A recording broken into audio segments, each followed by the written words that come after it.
Hey there, sports fans, and welcome to another edition of Foul Territory. I'm your host, Mike Smith. Well, July's almost here, and things are heating up in the Metro League. We've got the Bronx Orioles leading the Bronx-Manhattan division with a healthy lead. Things are a little more bunched up in the Brooklyn-Queens division, where you got 4 or 5 teams vying for that top spot. But today, we're going to be talking about the Single A. With the Single A's defending champion Elm Jack Dodgers heading to Double A this year, people opined that it was going to be wide open this year, and boy, were they right. You've got a perennial power in the Bronx Titans leading the pack right now. Nassau Yankees not too far behind them. But today I'll be talking with the skipper of the third-place team, a team that's overcome a pretty sluggish start, to get right back in the thick of things, and I think this squad could make a lot of noise come playoff time. So I'm here with Elvin Aymat from Too Hot. Too Hot is probably the hottest team right now in the Single A division. Winners of their last, is it 5 straight, Elvin? 5 straight. So, I wanted to start off by asking, coming into the season, a lot of people pegged you guys to be kind of the class of the Single A division. You got off to a bit of a slow start. What happened there early on? Was that a function of not playing, games every week? And what have you guys done to kind of rebound from that? Well, first, let me thank you for having me on today. Oh, no problem. We did start off in a rocky road. We were 1-4, and that was mostly due because of all the snow that we had during the off season. We could never really hit the field. Mm-hmm. The hitting, it's been on point. Pitching for the most part, it was okay, but it was just errors mostly off of rust. Oh, of course. So it was kind of a function of just not playing every day and not getting that kind of, comfort level on the field? Yeah, exactly. Okay, and, one of the other, biggest thing was, till this point in the season, we still haven't had an inning from Guillermo, last year's Cy Young. Mm-hmm. And, the team, themselves, we really digged in and have been able to fight through that. And we've had a big step up in Wellington Reyes, who right now 6-0, so we owe a big part of the season to him. Well, I mean, coming in, obviously, you've got the reigning Cy Young, and he doesn't throw those innings for you. How much more difficult does that make your job, kind of running the squad, not having that not having that arm there week in, week out to kind of rely upon? It was difficult because, knowing I had him at the start of the season, I went about things a certain way, but then right before the season kicks off, because he found a certain job for the weekends, it turned everything else, around for me. And, week in, week out, we knew we had, Rays going game 1, but we didn't know what we, would do for the second game. Mm-hmm. And, it hurt us at the beginning of the season. Now, I was able to catch Wellington throw a couple games this year, and you're right, he really has been tremendous. What has he done? What does he do on the mound that allows him to be so successful and really get guys out at a pretty quick rate? One, he keeps an emphasis on his toes. He doesn't take a long time to pitch. He attacks his zone, and he's not really a strikeout pitcher, but he makes that crucial pitch that he needs. Mm-hmm. And that's a big difference from his games and the other games that we started off with, because he can pitch. Well, no, I mean, I hear you, and it's the same thing with some of my guys. Generally you find the guys that work quicker, throw the most strikes, the defense is kind of going to be there behind them. I think that, that's an underrated thing in men's baseball. Some guys take a lot of time on the mound, and, if you have a guy that can keep the fielders in the game, you're going to win some ball games. So, I mean, obviously, he's done a great job for you. Now, you picked up another arm, I was noticing, in Brian Collado. You picked up him and Junior. Tell me how that. Tell me who that. How that went for you guys. How you went about picking up those guys as mid-season acquisitions. Well, with the start that we had, I didn't want to lose this season, with what we had, so I needed to solidify the rotation, and we acquired. First, we acquired Junior because we had a couple guys missing, and we needed that extra bat in the lineup. Mm-hmm.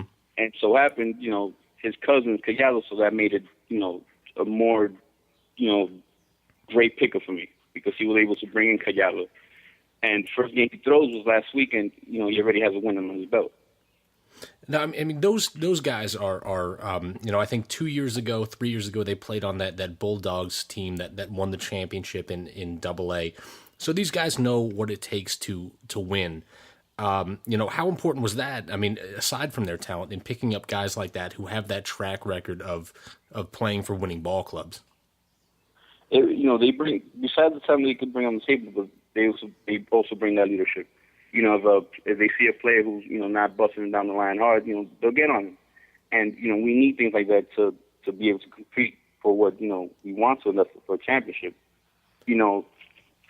Adding Vigilano to the lineup is gonna help. Felix Cruz, Mark Perez, because that just makes the lineup that much deeper. Mm-hmm. Well, I mean, it's true. I mean, looking at your guys' lineup right now, and I'd put that with just about anybody that we've faced in Double-A. I mean, you've got, those three hitters right there in the middle lineup. They can really do damage. What's it like being able to trot those guys out there and know that they're probably going to, cause some havoc for whoever's pitching against you guys?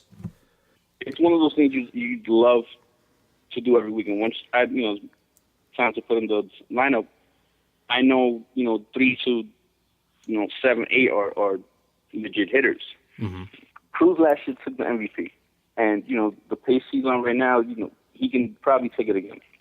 But Mark Perez and my first baseman Miguel Harmon, they're quietly having MVP seasons themselves. But with the numbers Cruz is putting up, it's ridiculous. Well, I do want to get to Cruz in a second, but given his stats and given the fact that people in the league now know to be on the lookout for this guy, having those other guys in the lineup, it makes him pretty tough to pitch around. So, do you think that he's also benefiting from having these guys, especially veteran guys like Mark and Junior in the lineup too? Yeah, because a lot of good teams, if they have that big hitter but nobody behind him, that big hitter will be pitched around to. Mm-hmm. With this lineup, you really can't, because if you walk Cruz to get on base, if you put him on, last year my third baseman Friday Luna, he put up almost similar numbers. After him, I got Mark Perez. After him, Carlos Mendez, Herman, Vigilante. It goes deeper, so it's pretty much choose your poison. Yeah, and I think that that's bearing out in the numbers that Felix is putting up, because right now he's hitting 750, yeah, something like that. I mean, have you ever seen somebody in this league, any level, hitting at the kind of clip that this kid's hitting at right now? What he's doing right now each week, and he continues to surprise me. Just his he's amazing. Simple, the only way I can really put it. Well, I think we were talking last week, and you said something to me like he had hit in 2 years, 33 of 35 games he's hit safely. Yeah, from last season and this season, it's been 2 games that he hasn't had to hit it. The other games he hits. This season I believe he's hitting every single game. He's his 12 for his last 12. 11 out of 33 hits are extra base hits. I mean, those are some crazy numbers. I mean, but he does more for you than just hit, right? I mean, he plays a pretty good field for you too, right? Yeah, last year he didn't commit an error. This year he has one on his belt, but the range that he has in center field, his arm, I'm blessed to have a strong center fielder like that. I'm right now up the middle. I'm strong on the team. And I've talked with Mark and with you about the character that this guy has. I mean, a lot of guys coming in putting up those type of numbers, you might think that they've got an attitude, kind of an ego about them, but from all accounts, this kid's a really grounded, humble kid, right? Yeah, you won't see anything like that from him. He'll come to the game. He'll go 3 for 4, 2 doubles, but he's quiet about it. You won't hear anything from him. He's a heck of a ball player, but even better of a person.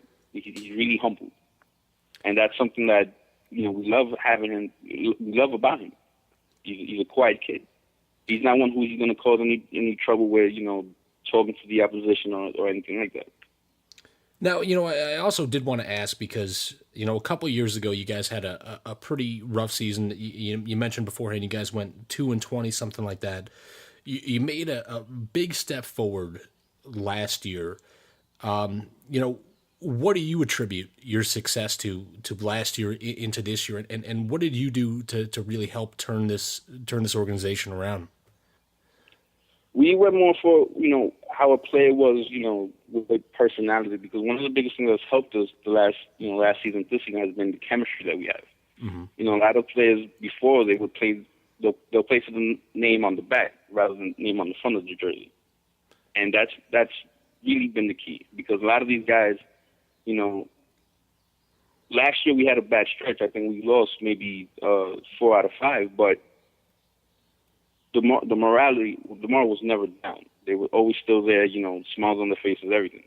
Years past, a stretch like that would be really bad, because they'll start pointing fingers and, making excuses, whatever. But this team, they stuck together, and, it's been the chemistry of this team. That's what my father and I had really worked hard to make that strong on this team. But I mean, and that's one thing, even just from watching you guys, you can tell that the guys enjoy playing together. And I think that's sometimes overlooked in men's baseball when you just want to get the best players, out there on the field. But I think if you got a team that plays hard for each other, like you guys definitely do, that's gonna turn into wins without a doubt.